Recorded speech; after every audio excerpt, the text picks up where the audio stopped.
meu queridíssimo público Pichocast, estamos aqui para falar de final de Copa do Brasil, final inédita, São Paulo contra Flamengo, Flamengo contra São Paulo, nos dias 17 e 24 de setembro, em 2 domingos, dias aí bem atípicos para uma final de Copa do Brasil. Vamos ter esses 2 jogaços, e aí quem que será o campeão? Vou estar aqui conversando com o Arthur sobre isso. Mas antes, quero agradecer a cada um que está assistindo, agradecer a cada patrocinador, a cada um que tem ajudado o Pichotada a se manter firme. Nos últimos tempos, a gente está um pouquinho sumido aqui no YouTube, mas nas outras plataformas, TikTok, Instagram, Twitter, o Pichotada segue e segue bombando, beleza? Vou chamar aqui o Arthur agora para essa conversa sobre final da Copa do Brasil e já com aquela perguntinha básica, né?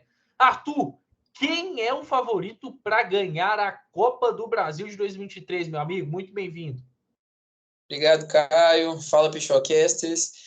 Perguntinha tranquila que você fez já para iniciar o programa, né? Básica. Eu acho que, assim, chovendo molhado, mas eu acho que não tem favorito. É claro que eu acho que, até antes aqui do programa a gente estava anotando o 11 contra 11, eu falei com o Caio que a diferença de elenco é bem considerável, mas eu acho difícil falar de favoritismo numa final, não só porque são duas grandes equipes em termos de história, de conquistas, né? Mas porque aí você tem contextos muito diferentes, né? Eu acho que o trabalho do Dorival, ele é muito mais consistente que o do Sampaoli, me convence muito mais, mas ao mesmo tempo você tem peças no Flamengo que podem definir um jogo muito mais do que no São Paulo, né? Claro que no São Paulo você vai ter o Lucas Moura, você vai ter o Rames no banco, você tem um Calé que é decisivo, mas no 11 do Flamengo todos os jogadores podem decidir, inclusive o goleiro, que vem fazendo uma temporada muito boa. Mas assim, por outro lado, o São Paulo decide em casa, o São Paulo nunca conquistou a competição, o elenco está muito motivado para fazer isso, só tem a Copa do Brasil para disputar o resto do ano, assim como o Flamengo também, né? É claro que o Flamengo ainda tem uma disputa aberta no Brasileiro, mas eu acho que é um consenso em que o Botafogo tem uma vantagem muito grande a ser tirada, né? Então eu não consigo apontar um favorito, não. Pois é difícil mesmo. Você colocou pontos importantes, né? É o jogo da temporada, é o confronto da temporada para São Paulo e para Flamengo, né? Se o Flamengo não ganhar a Copa do Brasil, na verdade, se o Flamengo ganhar a Copa do Brasil, dá para se dizer que é uma temporada ok, mas não é uma temporada boa pelo que se esperava do Flamengo, né? Perdeu muitos títulos, alguns até dá para se enquadrar como um vexame, né? Como, por exemplo, o que ocorreu no Mundial de Clubes, a forma como perdeu para o Fluminense na final do Carioca, teve também eliminação na Libertadores para o Olímpia, que é um clube grande, mas conta com uma qualidade de elenco muito inferior à do Flamengo. E aí, do lado do São Paulo, recentemente teve uma eliminação na Sul-Americana, né? São Paulo tinha toda uma expectativa para, quem sabe, vencer 2 Copas esse ano, mas teve essa eliminação e aí, de alguma forma, isso só aumenta a pressão para ganhar a Copa do Brasil, a primeira na história do São Paulo, né? Até chama a atenção a quantidade de finais que o São Paulo tem de Copa do Brasil, somente 2, né? Um clube gigantesco como o São Paulo, para mim, o maior clube do Brasil, tem aí só 2 finais de Copa do Brasil e vai buscar o seu primeiro título. Então, são 2 equipes que vão chegar com toda uma pressão para conquistarem esse título e, de alguma forma, que chegam alternando, né? Eu estou de acordo com você. Eu acho que o São Paulo, coletivamente, é mais confiável do que o Flamengo, mas nos últimos jogos caiu de desempenho, né? Conseguiu aí uma grande atuação contra o Corinthians, mas se a gente for pegar os recortes dos últimos 5, 6 jogos do São Paulo, não são legais. O São Paulo despencou no Brasileirão, caiu na Sul-Americana dentro de casa. É uma coisa que a gente até vai conversar um pouquinho mais, porque de alguma forma pode afetar, já que o jogo decisivo é no Morumbi. E o Flamengo, desde o início do ano, vem aí cheio de altos e baixos, muito mais baixos do que altos, né? O São Paulo, possivelmente, mesmo se vencer a Copa do Brasil, não fica para a próxima temporada, mas é o Flamengo que está acostumado com esse tipo de jogo, né? A gente está falando do atual campeão da Copa do Brasil e que no jogo contra o Botafogo no Newton Santos mostrou um grande futebol, né? O Flamengo gosta desse tipo de jogo, parece que os caras mentalmente ficam mais ligados para jogarem um jogo grande. Então, são fatores que equilibram demais, muito mesmo, essa disputa. Antes da gente entrar no 11 contra 11, meu amigo, um ponto que eu acho que a gente não pode deixar de falar nesse vídeo. Os preços dos ingressos, tanto para o jogo no Maracanã como para o jogo no Morumbi, para essa final de Copa do Brasil, exorbitantes, é muito fora da realidade. A gente teve, assim, né, no Brasil, alguns momentos em que os ingressos extrapolaram um pouco a realidade financeira das torcidas, né? Muito em decorrência do que aconteceu, principalmente depois da Copa de 2014, em que a reforma dos campos encareceu muito os ingressos, né? Acabou-se com as chamadas gerais nos estádios A introdução das arenas, né? Isso, exatamente, perfeito. Mas a gente tivemos alguns momentos em que esses preços, eles não é que se justificaram, né? Mas eles foram pagos sem nenhum questionamento, né? A torcida do Atlético Mineiro em 2013 fez isso na final da Libertadores, né? A torcida do Cruzeiro fez isso no jogo de volta da Copa do Brasil em 2014, porque os preços dos ingressos também eram muito caros. Mas não só isso, a gente teve momentos muito, muito diferentes, né? Mas eu acho que por se tratar...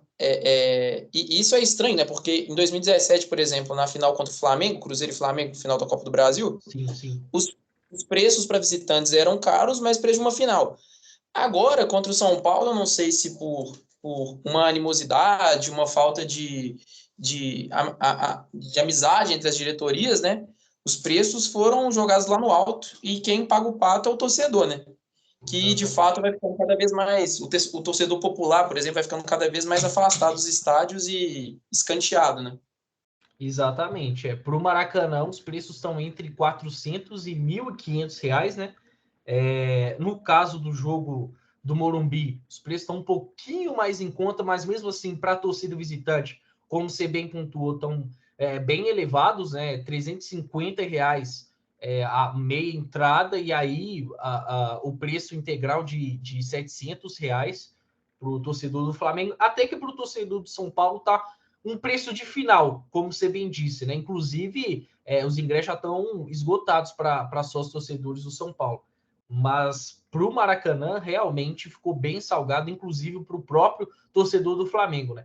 Mas as duas torcidas estão prometendo grandes festas, inclusive, eu não sei se você chegou a acompanhar, a torcida do Flamengo já arrecadou cerca de R$ 100 mil para fazer uma grande festa no jogo do Maracanã, contando até com a ajuda de jogadores, né?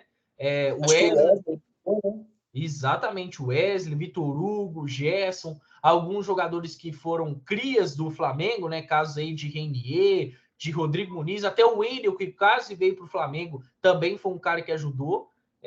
Torcida do São Paulo também arrecadou, mas olha a diferença. Até o momento, a torcida do São Paulo conseguiu R$ 5 mil para fazer a festa. E a torcida do Flamengo conseguiu 100 mil, né? Claro, muito por conta de também estar contando com o investimento de jogadores. Mas certamente serão duas grandes festas e são dois times que têm muita força dentro de casa, né? Sim. E, assim, falando um pouco sobre isso, eu acho que conta muito também o que a CBF vai permitir com que as torcidas façam nas duas finais, né? Verdade. Porque parece que a CBF nos últimos anos ela vem abaixando muita cabeça nas competições internacionais pro que a Conmebol faz, né? E aí se proibiu a festa nos estádios da maneira que se proibiu. E aí os times vão pagando multas exorbitantes atrás de multas exorbitantes e as torcidas não podem mais acender esses sinalizadores na hora da entrada dos jogadores, enfim. Mas eu acho que são dois jogos em que prometem muito. Eu tenho muita expectativa, assim, que a torcida do São Paulo é uma torcida que na temporada vem jogando muito junto com o time, assim, né? Entendeu o Verdade. momento, tratou o elenco. Mas, assim, eu não tenho muita expectativa nessas finais em termos de torcida, por um motivo muito simples. Eu acho que são jogos muito tensos. Então as torcidas podem até começar empolgadas, mas se com 15 minutos tiver 0-0, é silêncio total. E aí fica aquela provocação de torcida fantasma, torcida que não canta, e não é isso. A gente sabe como é que é a torcida brasileira de qualquer time. É De qualquer verdade. time. Deu 15 minutos ali numa final de Copa do Brasil, vai ficar calado, amigo. Não tem pra onde correr. É verdade. É tensão total no estádio. Acho que a gente pode esperar uma festa para o pré-jogo, até para o pós-jogo, dependendo do resultado. Agora, durante tensão total, né? Uma final que vale muita coisa para São Paulo e Flamengo em 2023. E aí, você até falou que não vê favorito, né? É difícil realmente pontuar um favorito. Hoje, eu sinto mais confiança no São Paulo, então por isso eu colocaria o São Paulo um pouquinho mais à frente.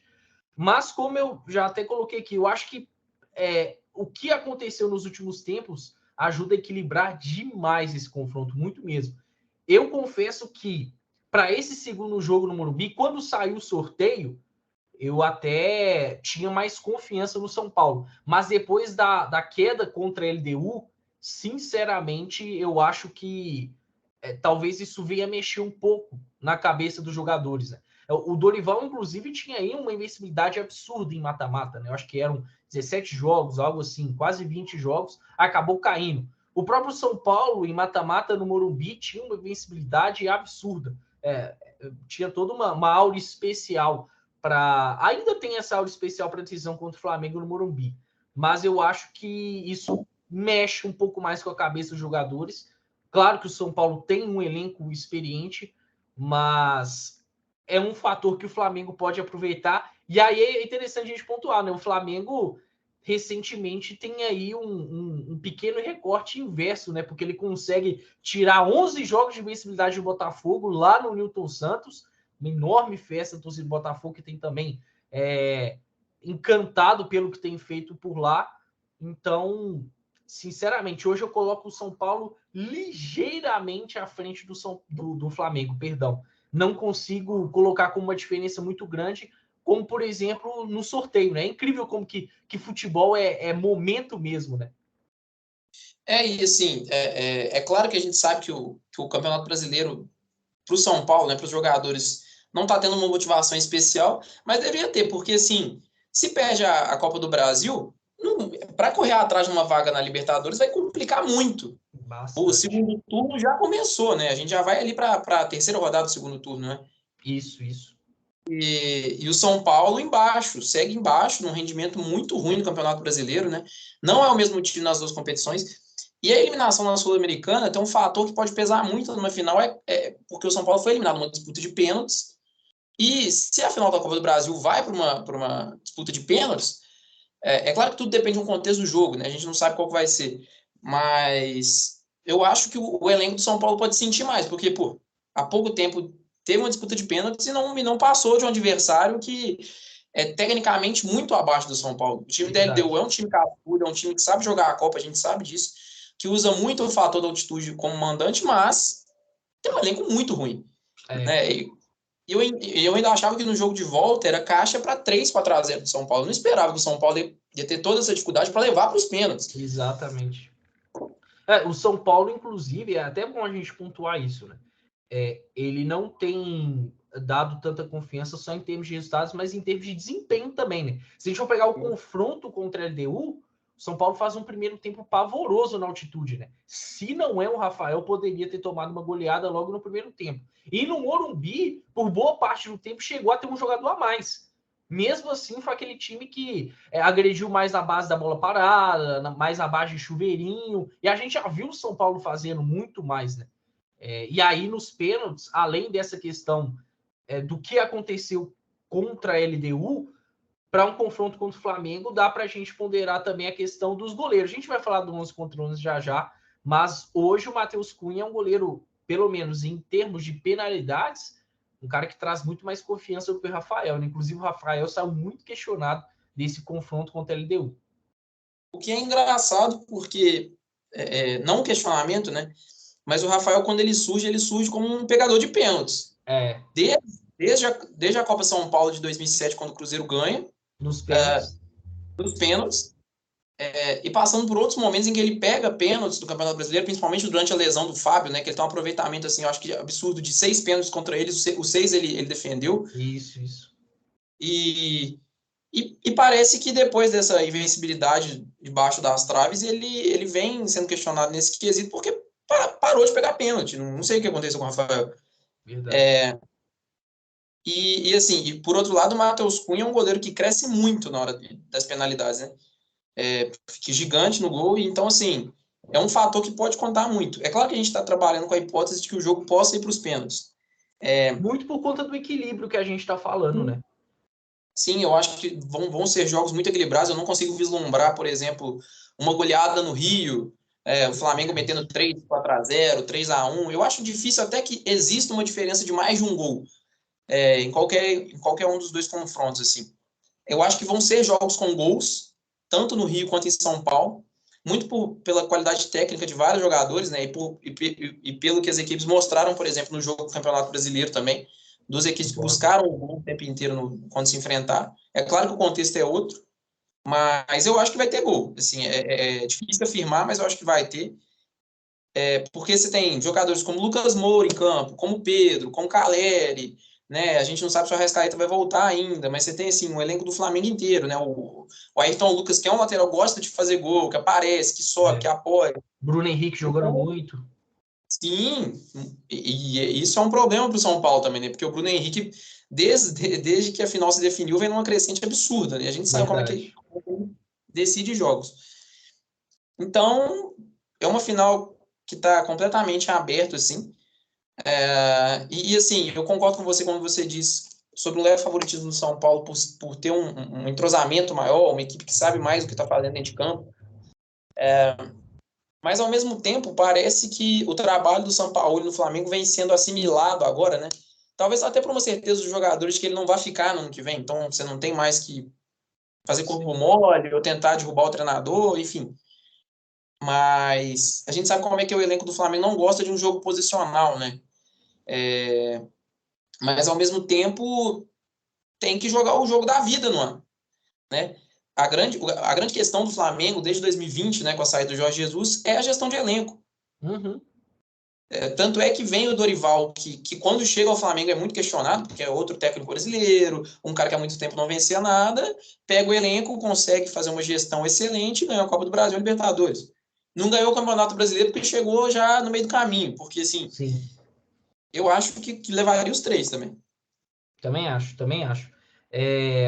E um fator interessante para estar colocando aqui, você até chegou a falar sobre a situação do São Paulo no Brasileirão, né? A gente está caminhando para a quarta rodada do retorno. Ela já vai ter acontecido. Na verdade, quem for ver o programa de cara já vai ter uma noção do que vai ter acontecido na semana, né? Apesar que deve sair um dia antes dos jogos da quarta rodada do retorno. Provavelmente o Flamengo vai com um time misto ou reserva diante do Atlético Paranaense. Creio que o São Paulo contra o Inter, fora de casa, também deve ir com um time, acho que até reserva, acho que poupa mais, né? Que Inter e São Paulo vai ser ruim de ver brincadeira. Pois é. Inter E é aí outro eu, time eu que queria anuncia pontuar campeonato. a respeito do São Paulo. São Paulo hoje, com um jogo a menos, porque o jogo contra o Curitiba foi adiado, né?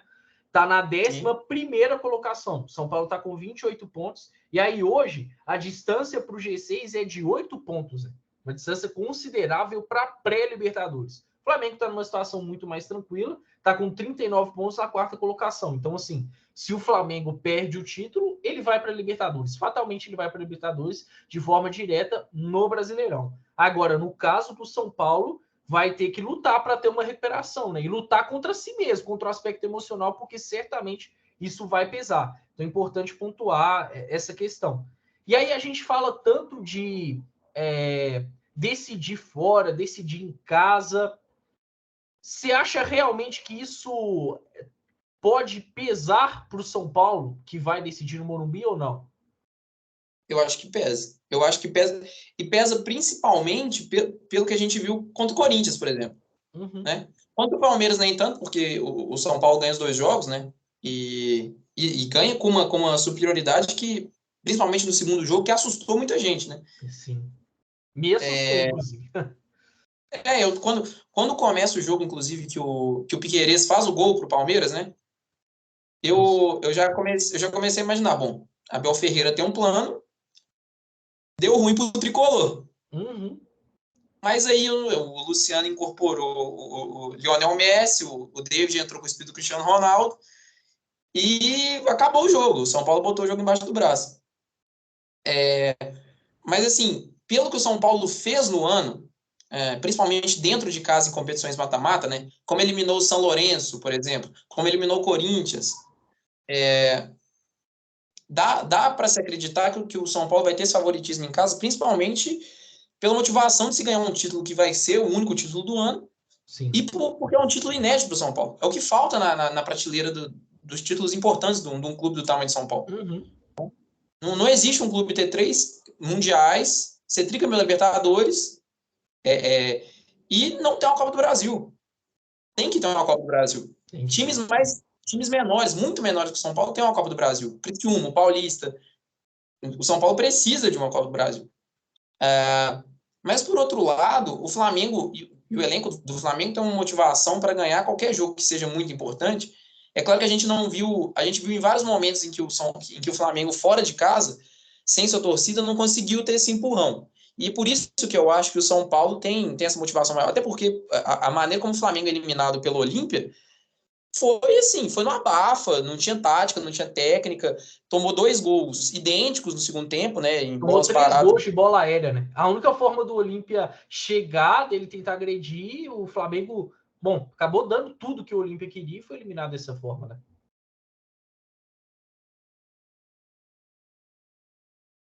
Exatamente. E assim, fora de casa, né? Eu não acho que essa eliminação aconteceria desse jeito no Maracanã, por exemplo. É impossível pensar isso.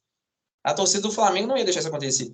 Da mesma forma que eu acho que a torcida do São Paulo vai fazer uma pressão. Eu acho difícil falar de uma pressão igual a do Olímpia fez, porque eu acho que as torcidas latinas, sem ser as brasileiras, elas são muito apaixonadas. A torcida paraguaia do Olímpia, do Libertad, são torcidas muito, muito apaixonadas mesmo pelos seus times. Mas vai ter uma pressão e uma aura em volta do Morumbi, como você bem disse, que é diferente do que o Flamengo está acostumado a enfrentar fora de casa contra times do Campeonato Brasileiro, por exemplo. Verdade, concordo. Agora, o retrospecto da Copa do Brasil em si, ele não indica que essa final no Morumbi, essa finalíssima no Morumbi vai ter tanto peso, né?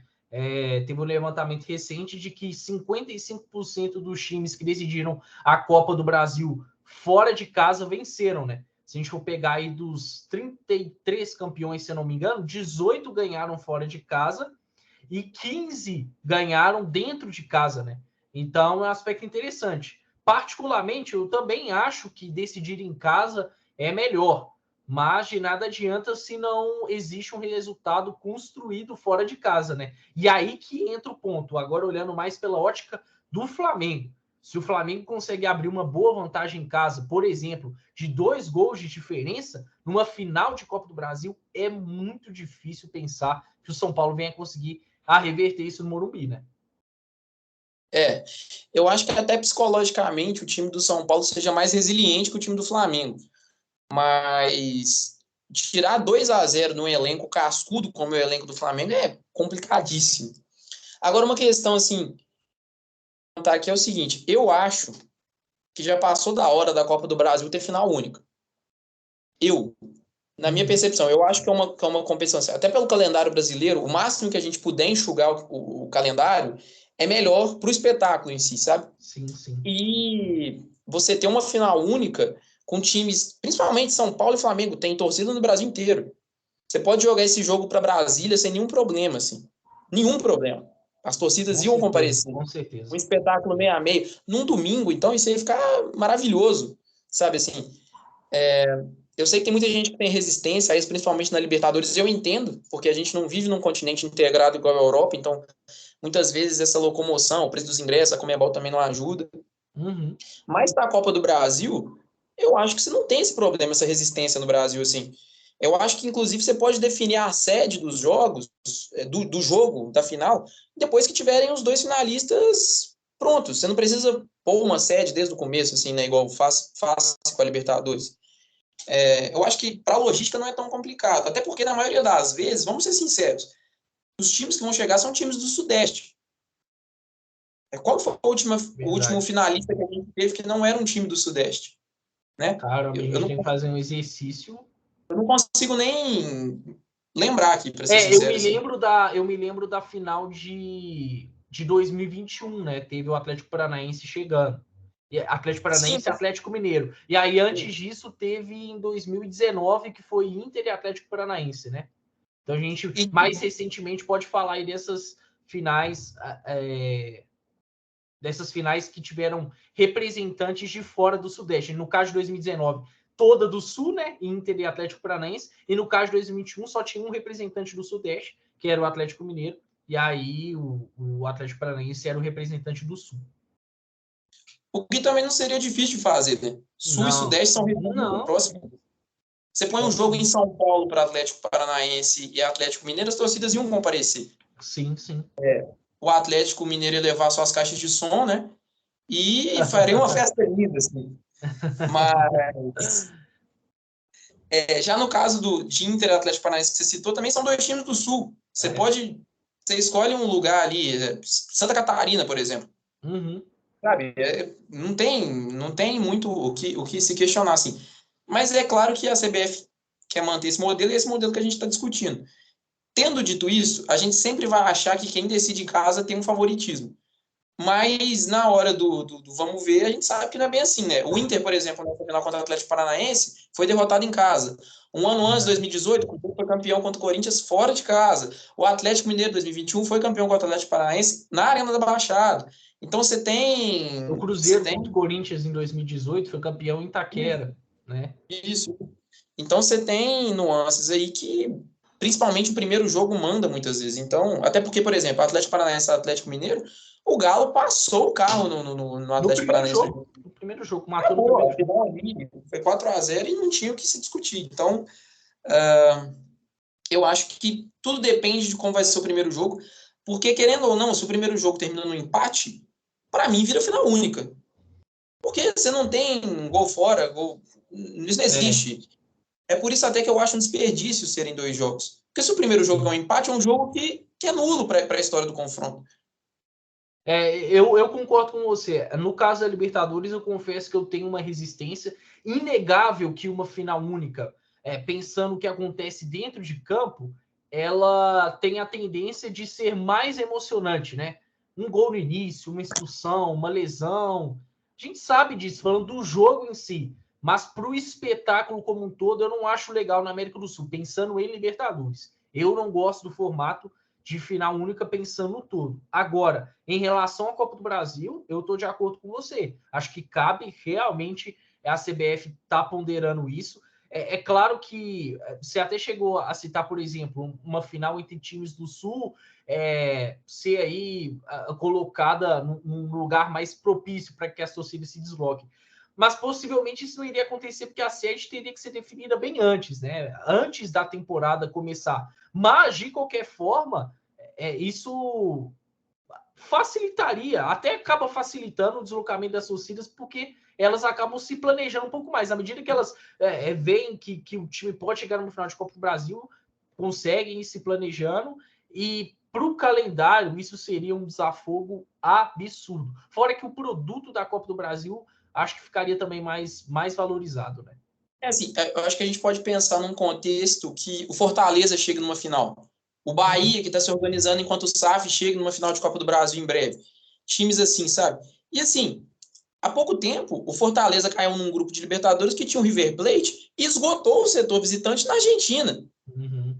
Verdade. E assim, isso numa fase de grupo. Agora imagina uma final de Copa do Brasil. Ah, mas vai ser disputado em São Paulo contra um time paulista. Eu te garanto que uma torcida nordestina iria esgotar os ingressos para o seu setor da mesma forma.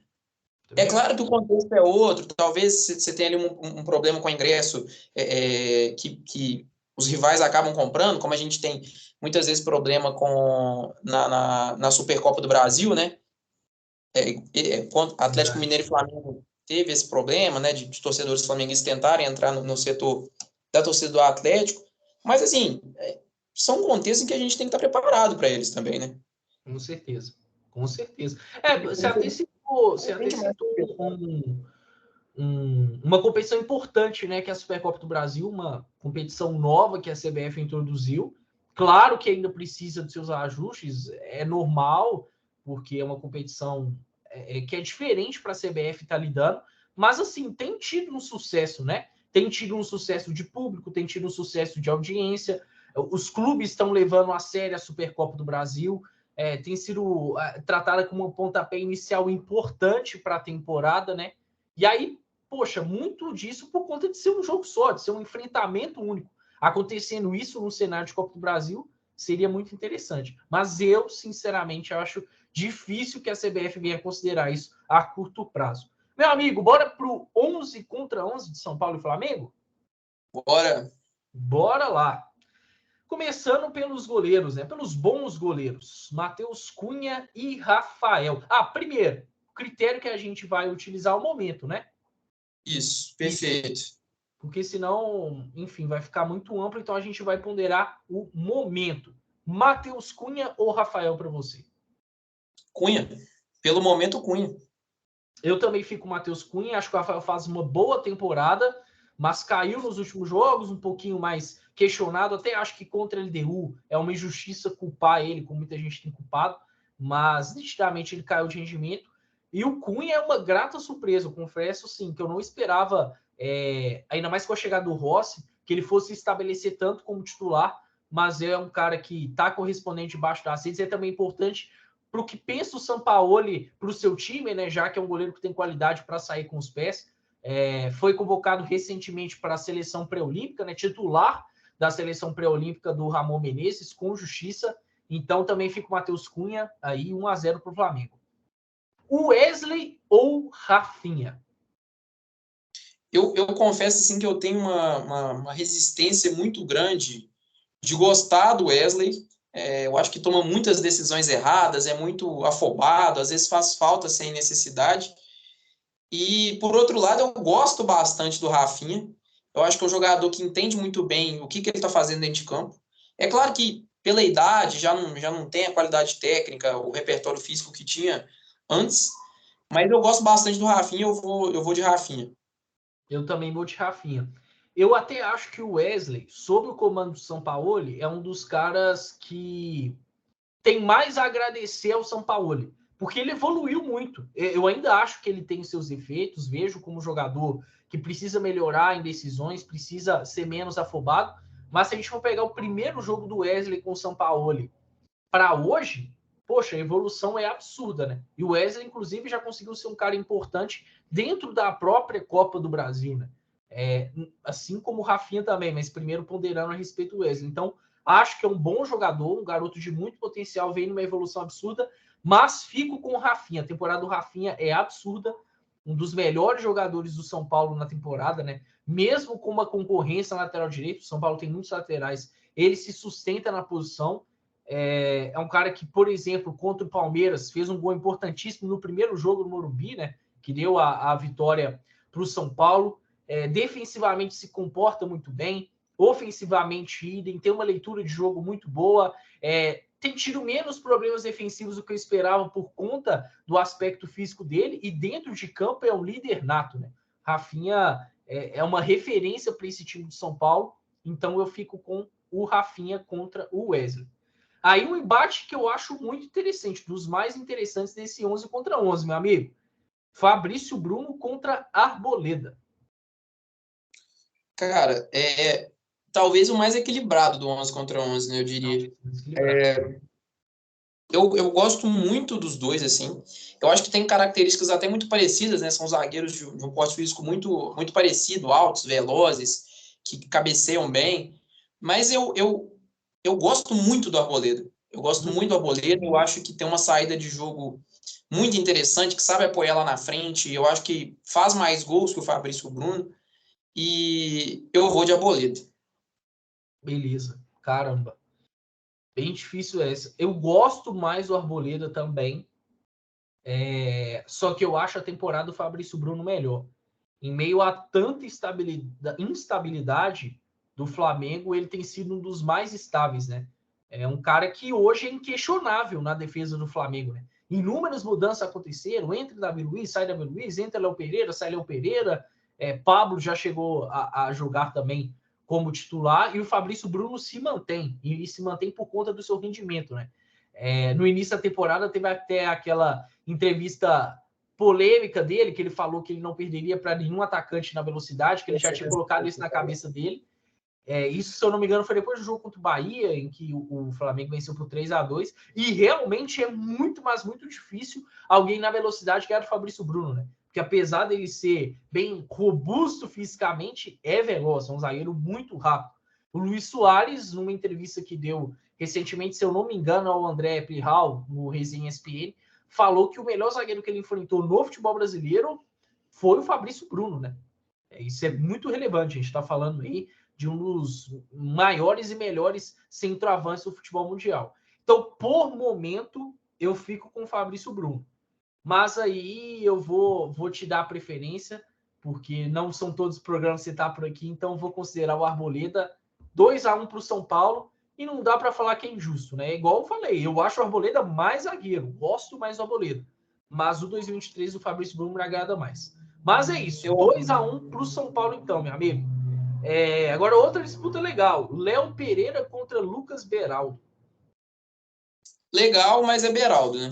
Assim, eu acho que o Pereira, em alguns momentos, foi um zagueiro muito, muito bom, né? No jogo de ida, inclusive, contra o Botafogo, pelo Campeonato Brasileiro, ele faz os 2 gols do Flamengo de cabeça, mas eu acho que, às vezes, ele é muito inseguro no que diz respeito à defesa, que é o primordial para um zagueiro, né? Uhum. E o Beraldo me passa, assim, uma segurança. É claro que tem jogos abaixo dele, é normal, a gente não está aqui comparando jogadores que têm uma regularidade como o Arboleda e Fabrício Bruno, por exemplo, mas o Beraldo tem um potencial que me agrada mais, assim, né? Eu acho que até, como a gente está falando de momento, eu acho que tem uma temporada melhor que a do Léo Pereira. Pois eu gosto demais do Léo Pereira como zagueiro, gosto desde os tempos do Atlético Paranaense. Demorou a se encontrar no Flamengo, né? Talvez a primeira grande temporada do Léo Pereira tenha sido a passada, muito por conta da chegada do Dorival, né? O Dorival acabou fazendo com que todo o time crescesse, aí tiveram alguns caras que individualmente cresceram ainda mais, se destacaram ainda mais, e o Léo Pereira é um deles, né? Acho que retomou aquele bom nível dos tempos de Atlético Paranaense. E nessa temporada, não que ele esteja mal, mas é um cara que vem sofrendo demais com lesões. Acho que sofre também um pouco com esse sistema de jogo do São Paulo, ele se sente um pouquinho mais vulnerável. Não consegue trazer tanta segurança como o Fabrício Bruno. Gosto muito dele, mas aí eu fico com o Beraldo, né? Que eu acho, inclusive, que é um zagueiro que pode aparecer bastante nesse ciclo de Copa para 2026, né? Zagueiro muito jovem, se eu não me engano, o Beraldo tem seus 19 anos de idade, né? É bem jovem mesmo. Zagueiro rápido, que joga de cabeça em pé, sabe sair para o jogo, tem bom jogo aéreo, gosto demais do Lucas Beraldo, então tô com você nessa. Diga. Inclusive, pelo que a gente viu ontem no jogo da seleção, né, que assim, talvez um dos destaques negativos da seleção seja a queda de rendimento brusca do Marquinhos ultimamente, né? Uhum. Então, não é para mim nenhum absurdo você começar a buscar por opções. É claro que eu não estou falando aqui do Beraldo chegar e assumir a titularidade, mas buscar opções na zaga, talvez dentro do próprio Brasil, né? O Fabrício Bruno é outro também que não seria um absurdo figurar dentro do plantel da seleção brasileira, até para uma reposição, né? É claro que a briga é grande, a gente tem Gabriel Magalhães, a gente tem Éder Militão, mas eu não sei se o Marquinhos chega como um titular absoluto até 2026. Pelo que vem apresentando nas últimas temporadas, e não são poucas falhas, espero que não. O Marquinhos, que eu gosto bastante, realmente caiu muito, não é de hoje que o Marquinhos tem tido rendimentos mais baixos, né? Mas pensando mais dentro do contexto do Beraldo, que é um zagueiro canhoto, eu acho que a disputa está ainda mais em aberto. Porque o Gabriel Magalhães está ganhando espaço agora, nunca foi uma unanimidade, né? Tanto é que não foi para a Copa do Mundo, chegou a ser convocado algumas vezes pelo Tite, mas não foi para a Copa, pegou até de surpresa muita gente. Agora tem sido convocado pelo Diniz, mas ainda é um zagueiro que não traz tanta confiança. Ibanez é bom zagueiro, mas acabou tomando a escolha de ir para o futebol árabe. E aí, como que o Ibanez vai corresponder no futebol árabe? A gente não sabe. Então, assim, eu não acho que o Beraldo tecnicamente esteja distante de Gabriel Magalhães e Ibanez. Claro que em termos de rodagem e experiência está um pouco abaixo. Mas, sinceramente... Tem um Bremer também, mas sinceramente eu não acho nenhum absurdo. Pensando no zagueiro canhoto, porque eu acho que o Diniz, em contexto de seleção brasileira, com as opções que tem, vai querer um zagueiro canhoto. Acho que isso ajuda no tipo de jogo que o Diniz gosta mais. O Beraldo tende a ganhar ao menos mais atenção do Fernando Diniz nos próximos tempos. Meu amigo, então, 3-1 para o São Paulo, né? Agora a gente tem que fechar a defesa aí com Ayrton Lucas e Caio Paulista. E aí, lembrando, o Caio Paulista está se recuperando de lesão. Esse programa está sendo gravado antes do jogo Inter e São Paulo, meio de semana. tem a tendência de que o Caio Paulista seja relacionado para o jogo contra o Inter, quem sabe venha até alguns minutos, mas aqui eu estou considerando que ele é uma peça importantíssima para o São Paulo, é um cara que está super focado em se recuperar para esse final de Copa do Brasil, e acho que será titular nesse jogo, né? Mas claro que pode ser o Wellington também, mas aqui nesse programa, nesse episódio, a gente vai considerar Ayrton Lucas contra Caio Paulista. E aí, mano? Muito, muito bom que você disse do Caio Paulista, mas tendo dito isso, Ayrton Lucas. Assim, eu acho até que o Ayrton Lucas, depois que voltou da seleção brasileira, caiu muito de rendimento, né? Nice, demais. Eu gosto muito do Caio Paulista, mas ainda assim, até porque como ele está voltando de lesão e a gente está analisando o momento, eu vou analisar o momento de quem está jogando, né? Então eu vou com o Ayrton Lucas. Verdade. Eu acho que são dois caras que fazem uma temporada muito boa, né? O Caio Paulista, desde o último ano, vem numa evolução legal, vem numa evolução lateral esquerda, né? Para quem não se lembra, o Caio Paulista, de ofício, é um atacante, né? Mas não engrenou nessa posição, inclusive, é super contestado nessa posição, principalmente com a camisa do Fluminense. Aí acabou que o Diniz ajustou ele. O Diniz é um cara que gosta muito de observar o jogador com uma liberdade em campo, né? Uma liberdade na cabeça dele, mas também dando essa liberdade para o jogador. E aí ele tem uma facilidade muito grande de potencializar esses caras que têm mãos. Inclusive, Diga. uma informação aqui, em primeira mão. No jogo do Brasil contra o Peru, na próxima terça-feira, o Diniz vai usar o Neymar de primeiro volante. Olha aí, informação. Esse programa, inclusive, vai sair antes do jogo contra o Peru. O Diniz da coletiva chegou a falar que o Neymar, por muitas vezes, isso é verdade, né? A gente viu o jogo. Foi um segundo volante, né? Foi um segundo volante. E foi. E foi, de fato, ele foi um segundo volante. Mas, bom, voltando a Caio Paulista, é um cara que foi encontrado pelo Diniz nessa posição e ele se encontrou também na lateral esquerda, né? Acabou que ele foi para o São Paulo, seguiu no mesmo ritmo. É um jogador que eu ainda acho que tem os seus problemas para tomar decisões em campo, mas tem muita explosão física, infiltra bem na área, dá profundidade para o time de São Paulo e gosto bastante, confesso que gosto bastante. Mas aí tem um enfrentamento contra o Ayrton Lucas, né? Que nitidamente está à frente na questão técnica. O Ayrton, até a ida dele para a seleção, era o principal jogador do Flamengo na temporada. E a gente está falando de um Flamengo com a Arrascaeta, com o Bruno Henrique, com o Gabriel Barbosa, com o Pedro, por aí vai. O Ayrton Lucas já teve esse status por um bom tempo. Caiu demais depois da seleção, acho que pesou muito emocional, mas também pesa esse esquema de jogo do São Paulo, né? Que muitas vezes gosta de uma saída em 3, e com essa saída em 3, ele tem deixado o Ayrton Lucas como uma espécie de terceiro zagueiro, né? Ele tem ficado muito preso na saída de jogo. A gente vê o Gerson afundando muito mais pelo lado esquerdo do que o Ayrton. Mesmo assim, mesmo com esse contexto complicado para o Ayrton e também para o Caio, que está voltando de lesão, eu considero o Ayrton Lucas hoje melhor e com mais potencial para esse confronto do que o Caio Paulista. 3-2, né? O equilíbrio. A gente está falando de equilíbrio. 3-2 para o São Paulo e a gente só passou aí pela defesa. Agora, um pouquinho mais à frente, indo para a volância. Vamos de Pulgar contra Pablo Maia. Pulga. Eu gosto do Pablo Maia, mas eu acho que o Pulga é talvez um dos grandes desafogos, principalmente na mão do Sampaoli.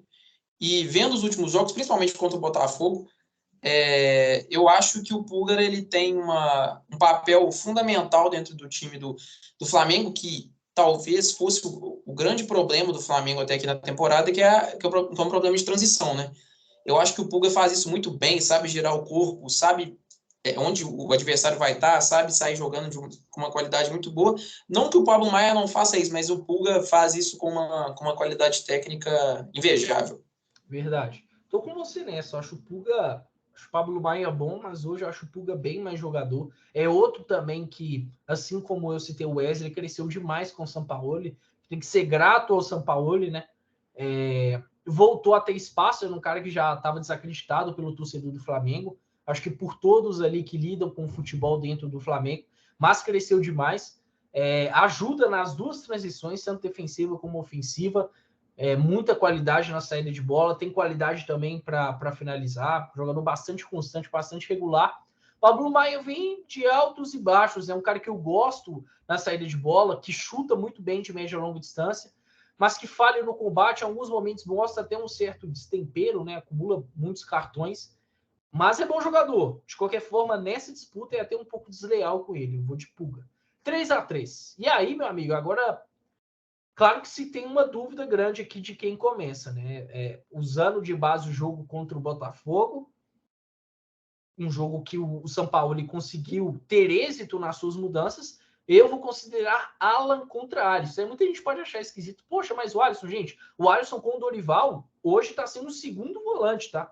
Então, estou considerando aí o Alisson nessa disputa contra o Alan, mas claro, se o São Paulo aparecer com Thiago Maia, se ele aparecer com Vitor Hugo, não é nenhuma surpresa. Mas aqui a gente vai considerar Alan contra Alisson. E aí, meu amigo? Do Sampaoli a gente pode esperar até que ele vá num 4-2-4 e meta o Gabigol junto com o Pedro e não dá pra saber nada, né? Verdade. Mas assim, eu acho que ele deve entrar com o Alan, sim. E como a gente está analisando o momento, eu acho que o Alisson ele teve uma crescente muito boa na temporada, jogando como segundo volante. Uhum. Eu vou de Alisson, mas só para deixar claro aqui, eu acho que o Alan, desde a chegada dele ao Flamengo, né, eu acho que por como foi a transferência, pela rivalidade que tem as torcidas de Atlético e Flamengo, se esperava muito mais do Alan. Mas eu não acho, eu nunca achei o Alan um volante diferenciado, mas eu nunca achei ele um extra classe, assim, como muita gente colocava, sabe? É um bom volante, mas eu acho que no momento, até talvez a gente pode falar de adaptação do Alan ao esquema do Sampaoli no Flamengo, enfim, eu vou de Alisson. Eu também vou de Alisson. Eu acho o Alan mais jogador do que o Alisson, mas nessa temporada ele jogou muito pouco, né? Até no próprio Atlético ele chegou a ter uma lesão, ficou um bom tempo fora. Quando ele chega no Flamengo, ele ainda chega lesionado, né? Acho que até essa questão física pode ter afetado inúmeras coisas. Acho que emocional, física, adaptação ao modelo de jogo. Por mais que ele conheça o São Paulo já há algum tempo, ele não estava sendo dirigido pelo São Paulo.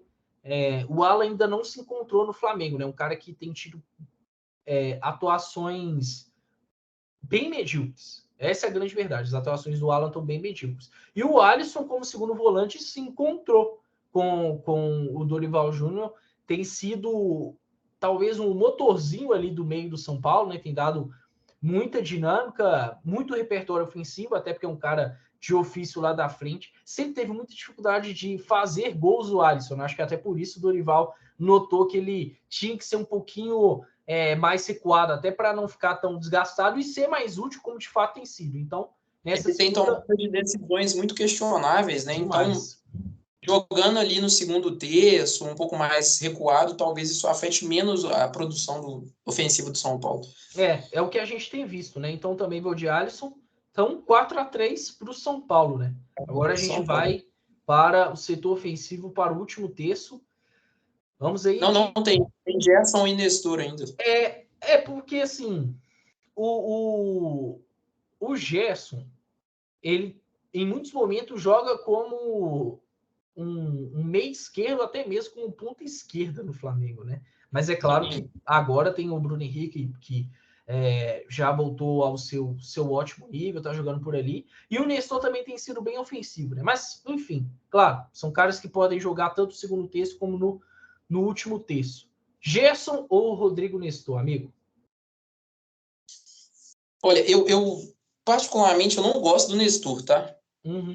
Não é uma questão de, como por exemplo, o Pablo Maia, eu tenho uma boa vontade com ele muitas vezes. Não é meu caso com o Nestor. Eu não sei se eu pego essa birra do Nestor justamente porque a torcida do São Paulo já tem um pé atrás com ele também. Eu gosto muito do Gerson, mas eu acho que o Gerson está fazendo uma temporada, tanto o Gerson quanto o Nestor estão fazendo temporadas em que as duas torcidas não têm muita paciência, né, com eles. Mas como o momento diz muito, e eu acho que o Gerson, assim como o time do Flamengo nas últimas semanas, vem numa crescente interessante, eu vou de Gerson. Eu também vou de Gerson. Até acho que algumas críticas são injustas ao Nestor, mas é um cara que tem as suas deficiências, né? A gente já falou aqui de alguns jogadores com problemas de tomar de decisão e o Nestor é um deles, né? Eu acho que ele aparecendo tanto para o jogo ofensivo como tem aparecido, isso fica ainda mais claro. E o Gerson ainda não está naquele nível que a gente esperava, naquele nível, por exemplo, que o levou o Olympique de Marseille. O Olympique de Marseille, que inclusive teve um dado momento o Sampaoli dirigindo o Gerson, né? E aí talvez tenha sido o melhor momento do Gerson com a camisa do time francês, mas ainda é mais jogador e acho que também vem numa crescente. O São Paulo gosta do Gerson se aproximando demais na área, pisando muito na área, e eu gosto disso. Eu acho que o Gerson é um cara que tem essa qualidade. O Gerson, lá no início da carreira, no Fluminense, um cara que começou como um ponta direita, né? Também tem esse instinto ofensivo muito forte. Então, vou de Gerson 4x4, né? 4x4? 4x4. Boa, boa. Agora, disputasse, hein? Altíssimo nível. Arrascaeta contra o Lucas Moura, e aí é importante colocar asterisco no Arrascaeta. Hoje o Arrascaeta se encontra machucado. Pela lesão dele, dificilmente ele atua contra o Atlético Paranaense na quarta-feira, até porque já tem uma final chegando. Mas considero que para o jogo do Maracanã, para o jogo de ida, o Arrascaeta já vai estar disponível. A gente ainda não sabe das condições. Mas é isso. Vamos de Arrascaeta e Lucas Moura, meu amigo. Disputa de craques. Assim, o Arrascaeta vem sofrendo, né, nessa temporada, na temporada passada também, com lesões constantes, né? Joga muitas vezes lesionado, no sacrifício. E assim, dá outro ritmo, dá outra cara para o time do Flamengo quando está em campo, né? Mas, já que a gente está falando de momento, e falar da outra dinâmica, da outra cara, não tem nem comparação o que o Lucas Moura faz quando ele entra em campo pelo São Paulo. É outro time. O São Paulo não teria se classificado para a final da Copa do Brasil sem o Lucas Moura em campo. Eu não tenho a menor dúvida disso. E até por isso, e como o Arrascaeta ainda é uma dúvida, eu vou de Lucas. Eu também vou de Lucas, né? É importante a gente pontuar para quem está acompanhando a gente que o Lucas está sendo comparado com o Rascaeta justamente porque ele tem sido utilizado mais por dentro, né? O Lucas não é mais aquele ponta direita, por exemplo, que a gente viu quando começou no São Paulo. O Lucas tem flutuado, jogado como meio atacante atrás do Caleri, que a gente ainda vai falar já já. Rascaeta é um grandíssimo jogador, extremamente decisivo, tem um brilho especial em decisões, mas realmente tem sofrido muito com lesões nos últimos tempos. Isso tem minado até a minutagem dele em campo, né? A gente vê que o Arrascaeta tem rendido bem por menos tempo quando ele está à disposição, e o Lucas chegou voando, né? Surpreendeu muita gente, a mim, sinceramente, não. Eu já estou acostumado com esse cenário de um jogador que está escanteado na Europa e chega no futebol brasileiro, consegue destoar, né? É o caso do Lucas Moura. Concordo demais com o que o Arthur falou. Se ele não chega, ele não. O São Paulo não iria para a final da Copa do Brasil. A gente viu todo o peso que ele teve no jogo contra o Corinthians, né? E no próprio jogo contra a LDU, no confronto contra a LDU, que o São Paulo foi eliminado, se não é o Lucas na altitude, se não é o gol dele, o São Paulo nem chegaria vivo no Morumbi, né? Então, um cara que já chegou chamando a responsabilidade, que já chegou bem, chegou decidindo. Então, para mim, nessa disputa, eu fico com o Lucas Moura. Acredito mais no Lucas Moura nessa final do que no Arrascaeta. Agora, outra disputa interessante, mas, bom, acho que tem um favorito claro, né, meu amigo? Que é entre Bruno Henrique e Luciano.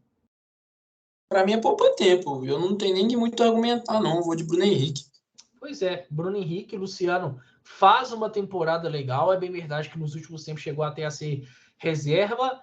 Mas, gente, Bruno Henrique se recuperou, tá no seu mais alto nível e é um jogador que é bem melhor do que o Luciano em todos os quesitos, mas bem melhor mesmo. Se falando de ponta no Brasil, para mim o Bruno Henrique é o melhor, né? Nem tanto pelo Luciano, não. É porque a disputa com qualquer um, para mim, sendo o Bruno Henrique, ele ia ganhar. Pois é, também acho. Não, o Bruno Henrique tá muito à frente nessa posição no futebol brasileiro, né? E que bom que ele se recuperou. É bom pra gente que gosta de ver bons jogadores, de ver um bom futebol. Agora, para a última disputa, pelo menos dentro das 4 linhas, porque a gente vai fazer aqui também a disputa dos treinadores, né? Mas terminando o nosso 11 contra 11, vamos de Caleri e Pedro. E aí é importante também ponderar. Mas por que o Gabigol não? Por que o Pedro? Porque no último jogo contra o Botafogo, no último jogo em que o São Paulo foi com a equipe completa, o Pedro jogou toda a partida, o Gabigol ficou no banco, o São Paulo elogiou muito o Pedro na coletiva, chegou até a dar uma cutucada no Gabigol, né? Disse que ele teria que disputar espaço e tudo mais. Não vai ser surpresa pelo que é o São Paulo e também pelo peso do Gabigol, se ele começar, se o Gabriel Barbosa for começar ao invés do Pedro. Mas hoje existe uma maior probabilidade de ser o Pedro, esse cara que vem estar entre os 11 do Flamengo. Então a gente vai trazer aqui como efeito de comparação Pedro contra Caleri. Difícil, não por qualidade técnica, porque eu gosto mais do futebol do Pedro. Apesar do Caleri ter tido um certo sucesso na Europa, né, ter conseguido jogar mais do que o Pedro, digamos assim. Sim. Mas são duas gerações diferentes, é que a gente pode dizer isso, né? O Caleri já bem mais velho. Eu gosto muito do Caleri, da raça, da entrega, do faro de gol que tem, mas eu vou de Pedro, muito em decorrência da qualidade técnica do Pedro. Eu acho que quando sai da área tem um repertório muito maior que o do Caleri, pela maneira que se posiciona, como enxerga o jogo o Pedro. Assim, se fosse para escolher para o meu time hoje, eu iria mais com o Pedro do que com o Caleri. É um jogador que me agrada mais. Sim, sim. O que tá me pegando é a questão do critério. Porque o Pedro, para mim, também é mais jogador do que o Caleri. Inclusive, o Pedro, nessa temporada, mais que tenham tido tantos problemas, a questão dele ficar insatisfeito no banco de reservas, todo aquele problema com o preparador físico, problemas também com o Sampaoli, é um cara que custou a ter minutos. Na temporada, o Pedro tem bons números. É uma boa temporada do Pedro. Não tão boa quanto a passada, mas é uma boa temporada do Pedro com a camisa do Flamengo. E é uma temporada também positiva do Caleri, muito positiva. Só que tem uma questão no Caleri que acaba pegando um pouco, inclusive para o próprio torcedor do São Paulo. O Caleri tem uma certa dificuldade de aparecer em decisões, né? Não de aparecer, mas de decidir, como é o que se espera dele. Tem muita gente que gosta de usar o termo pipoqueiro para o Caleri, né? Eu acho que é um pouco exagerado, mas sim, é um cara que tem esse problema para decisões. O Pedro não tem. O Pedro realmente aparece, inclusive na última final da Copa do Brasil contra o Corinthians, ele é quem faz o gol do Flamengo no Maracanã, né? Fora outras decisões aí que a gente já viu o Pedro aparecendo bem, aparecendo para realmente fazer a diferença, né? Pedro costuma fazer mais a diferença do que o Caleri.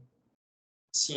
Só que eu não estou querendo fugir do critério, porque eu acho que o momento do Caleri é melhor. Então, assim, por momento eu vou ficar com o Caleri, mesmo com todas as ponderações, mas aquilo que eu falei, vou considerar mais o seu voto tem um peso maior por aqui, meu amigo. Então, vou com o Pedro, e eu confesso que eu me sinto até mais confortável nessa disputa, o seu voto é maior peso, porque acho que a tendência é realmente o Pedro ter mais poder de decisão do que o Caleri nessa decisão. A gente vê como é que o Pedro ele influencia no jogo coletivo mesmo, né? Na Copa do Mundo, mesmo contra a Croácia, ele erra o passe que dá o gol da Croácia, então, querendo ou não, ele decide para bem ou para mal, ele vai decidir. Vamos para os técnicos agora? Bora, vamos para os técnicos. Então, como que ficou aí? Ficou 6-5 para o Flamengo. 6-5 para o Flamengo? Eu acho que muita gente vai querer me matar, tanto na questão do Arboleda quanto o Fabrício e o Bruno, e talvez uma briga boa por causa do Caleri, mas no fim das contas, eu inverti um voto para cada um, então vai ficar 6-5 para o Flamengo de qualquer forma. É verdade. E agora, Sampaoli contra Dorival Júnior? Olha, assim, eu vou com Dorival, até porque eu acho que se a gente for, não só pelo momento, assim, né? Claro que o Flamengo vem numa crescente e tal, mas como a gente está falando de treinador, eu acho que o recorde de momento tem que ser a temporada, né? E o que o São Paulo apresenta com o material humano que o Dorival Júnior tem em mãos perto do Flamengo é uma enormidade, assim. Tiveram jogos muito, muito convincentes do São Paulo na temporada, coisa que, assim, o Flamengo tem os lampejos de genialidade e tal, mas contra o Botafogo, por exemplo, foi um bom jogo do Flamengo, foi um jogo que o Flamengo foi superior, mas em determinado momento do primeiro tempo o Flamengo ficou muito perto de uma virada também, né? E E o São Paulo já teve jogos em que conseguiu dominar os 90 minutos assim, sem problema nenhum. Né? E teve jogos do São Paulo, inclusive, que o São Paulo perde, mas joga muito melhor que o adversário.